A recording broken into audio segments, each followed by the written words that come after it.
ਵਾਹਿਗੁਰੂ ਜੀ ਕਾ ਖਾਲਸਾ ਵਾਹਿਗੁਰੂ ਜੀ ਕੀ ਫਤਿਹ. In this video, we are discussing our attachment to money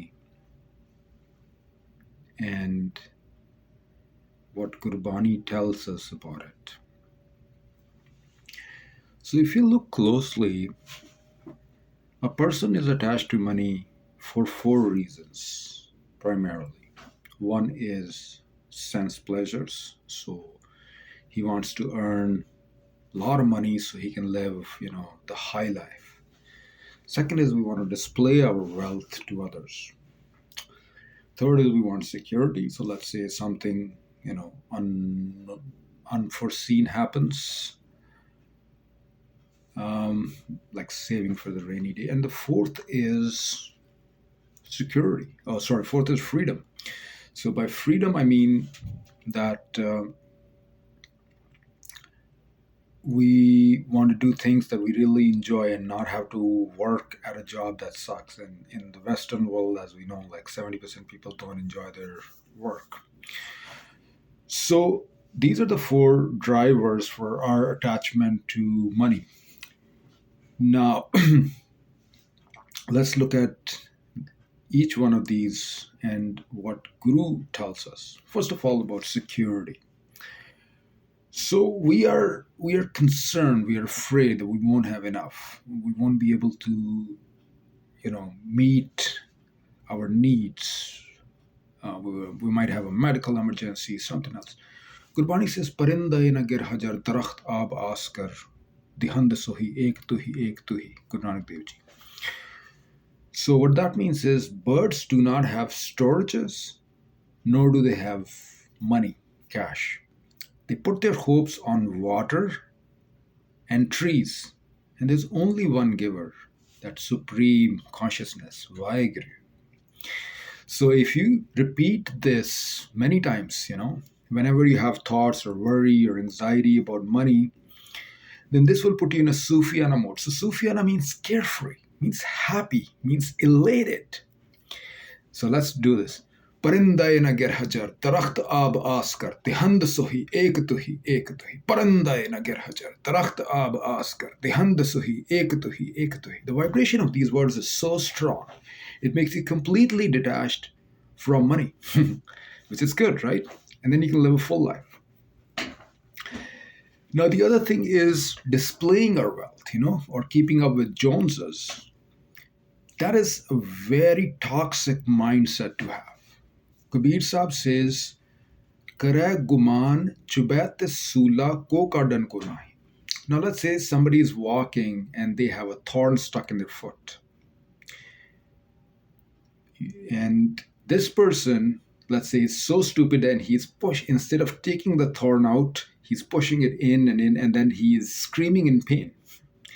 That's what Kabir Sahib says people do when they indulge in pride. So pride in anything, in wealth, in looks, in your muscles, in your your music, in your talents like music, painting, whatever, sports, is very toxic, because that's a gift that is given to you for a short period of time. So you should, if anything, bring in more humility. Now, talking about freedom. Now, let's say you want to have money not for these three reasons, not for security, not for displaying, not for sense pleasures. And about sense pleasures, what Gurbani says is that bosado dukh prapato. If you indulge too much in sense pleasures, if you, do as your mind pleases, and you have unlimited money to do that, in the end, you're going to end up being very miserable. And that's what we see, A lot of rich people have depression because they have depleted their dopamine. They're getting so much dopamine. They're getting bombarded with dopamine. And that's why there's so much more depression in developed countries compared to developing countries, and so much more suicide, and there's so much more stress. There's a book called Dopamine Nation. If you're interested, you can, that'll give you the scientific details. But science is now concurring with the spiritual thought that indulging in these sense pleasures all the time, indulging in very rich food, you have your best pizza and then ice cream, and then you go and play video games, or then you go in a luxury sports car, That's not going to make you happy.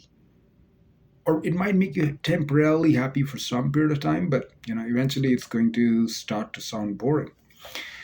So all these reasons for us to chase wealth are shallow, are empty.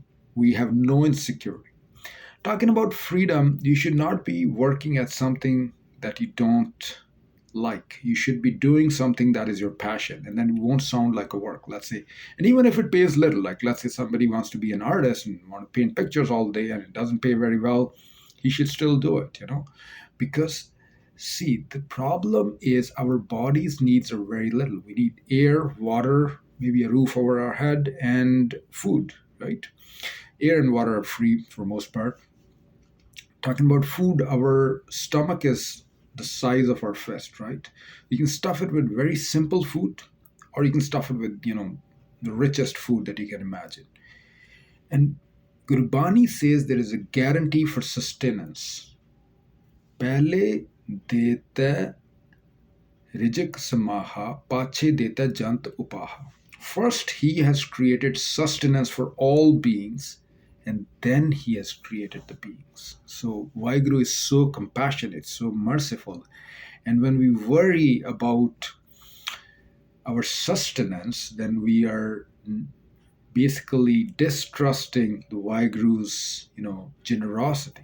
And that is very spiritually defeating. So Gurbani tells us to develop certain qualities like contentment. Contentment comes from gratitude. So, what do you mean by gratitude? Gratitude, Jai Prasad Chatti Amrit Khai, Tis Thakur ko Rakhman Mai. The Vaiguru that is giving us all these different foods, all these different pleasures of life, we should always keep him in our consciousness. We should always remember and thank him. You know, we could be grateful for so many things. We're living in a country which is, at least right now, does not have any war, right? It's not war torn like Syria or Ukraine.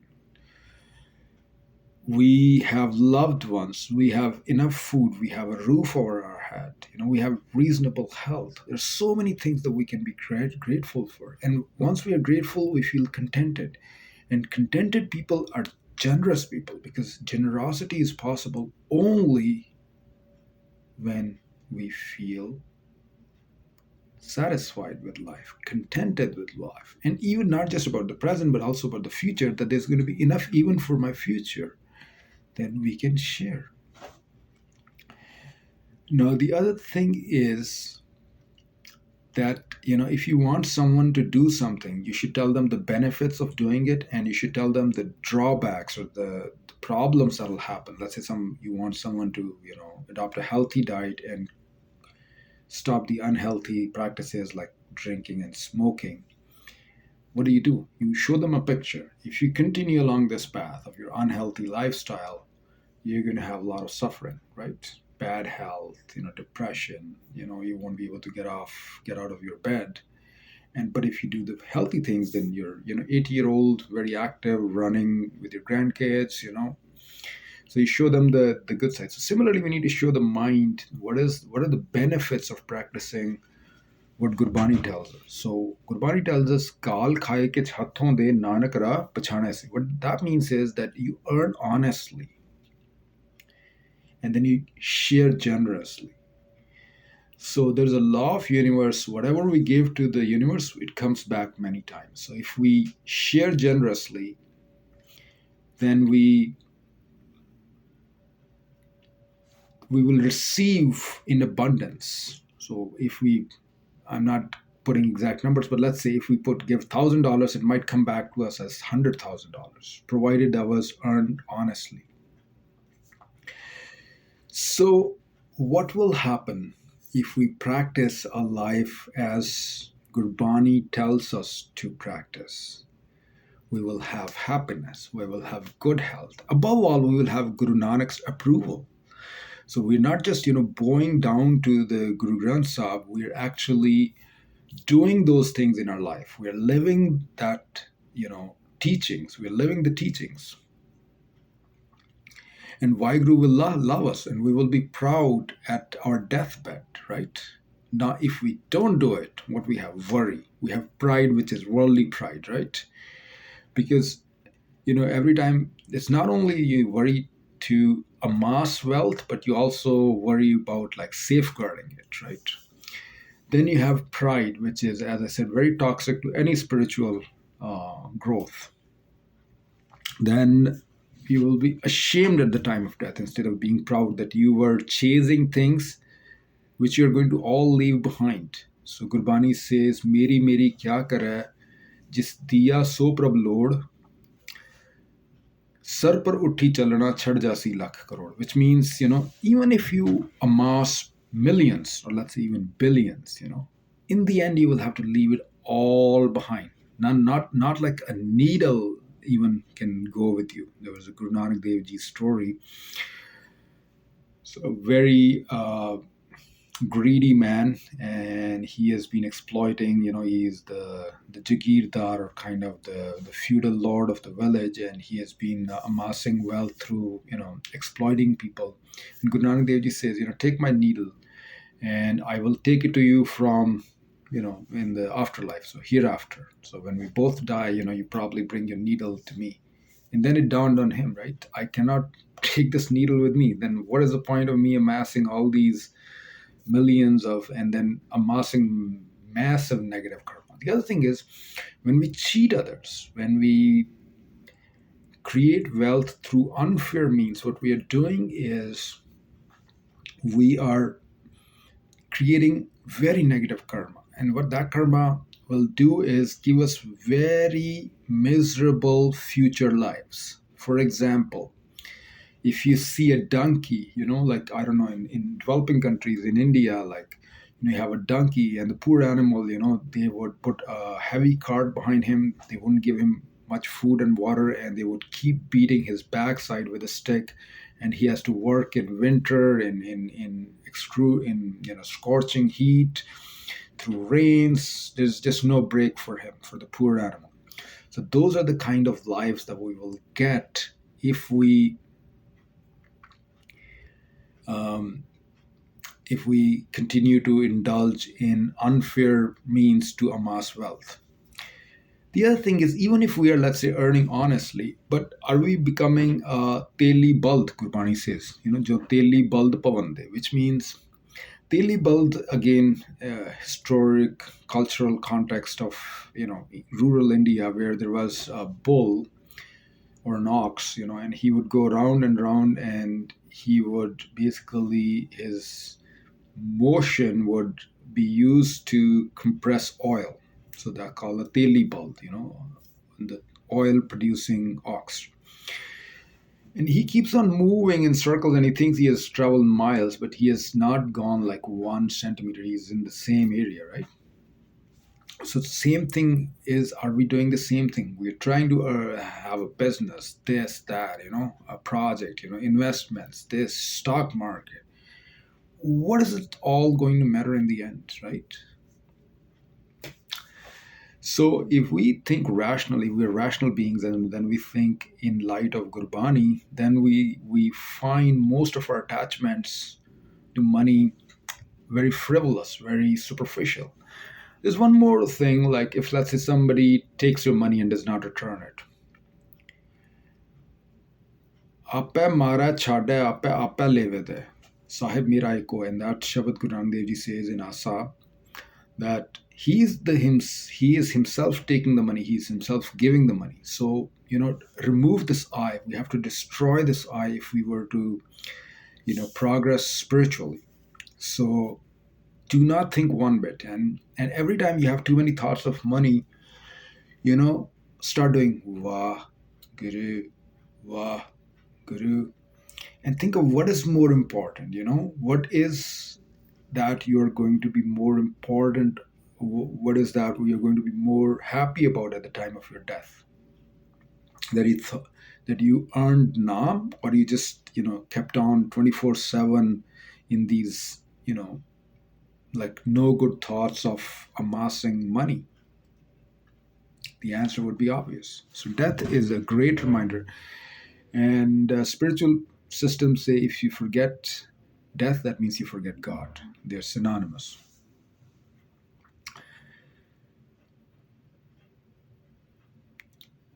So what we need to do is we need to daya, kapas, santok.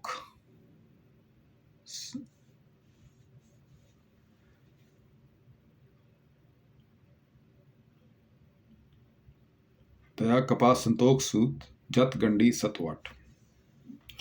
So instead of, usually we live in we live a lifestyle where we are indulgent to ourselves, but very stingy when it comes to giving to others, right? So we should, Gurbani says, do the opposite and see your happiness go through the roof. Daya kapa, which means, this was from Asa Diwar when Guru Nanak Dev Ji was, told to wear a sacred thread called Janeu. So Guru Nanak Dev Ji told the Pandit, give me a Janeu, a sacred thread, which is made up of Daya, which has the cotton of Daya, which is, compassion, mercy, right? So compassion is the cotton. Then Santok Sooth, contentment. So compassion and contentment, they go together as we discussed earlier.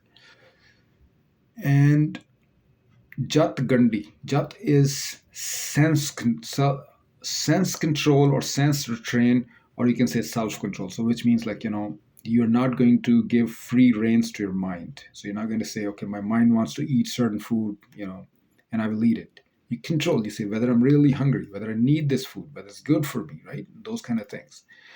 And that way, you eat only when you're hungry. So, that is Jat, that is sense control, right? And then finally, Satvat, the twisting of the thread is basically, staying with the Sat, which is in the present moment and chanting Wa Guru, Wa Guru, Wa Guru. One way to bring yourself in the present moment is to feel your body, right? So what I do is Wa, I feel my head, neck. He, I feel my whole trunk. Gu, I feel my legs.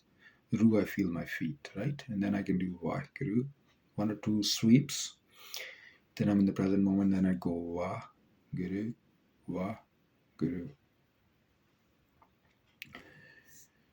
So the other thing about, detaching from money is developing a purpose in life, to find your purpose. Like for most people, they kind of have a purpose, but they don't really have a purpose. We all have certain gifts, and these gifts are these are like lended to us. They are not here forever, right? Because the body itself is a rental. We are here for a temporary, for a short period of time, right? So our gifts, whatever gifts you have, right, you should use them in a way that they're good for society, good for people, and good for yourselves, right? So let's say you want to become a martial artist, right? That's your passion. Now, that's your purpose in life, and you want to teach it to kids. Follow your passion, and that way, money will become very secondary, right? Money will not be the center of your life. Or your passion is to teach music and pursue music, then that's your passion. So money just becomes a means to an end. It's not an end in itself, right? So live with the purpose, and everybody should have two purposes. One is this worldly purpose, like martial arts or music or something, right? And the other purpose should be your spiritual purpose, which all of us have one purpose, Manas Janam ka eho laho. What is the laho? Pajo Gobind Pulmat Jao. That you remember Vaiguru with every breath and you don't forget him. That is the only. So to merge with Vaiguru is the real purpose of our life. So if we remind ourselves of our spiritual purpose and then we also create a worldly purpose, then our life becomes very rich. We become happy. We are goal driven and we are working towards those goals. And money is just like a lubricant in the machine, right? It's not like the be all and end all. So hopefully this video might have helped you. If you have any questions, please ask in comments. Vaheguru Ji ka Khalsa, Vaheguru Ji ki Fateh. Pul chuk maaf.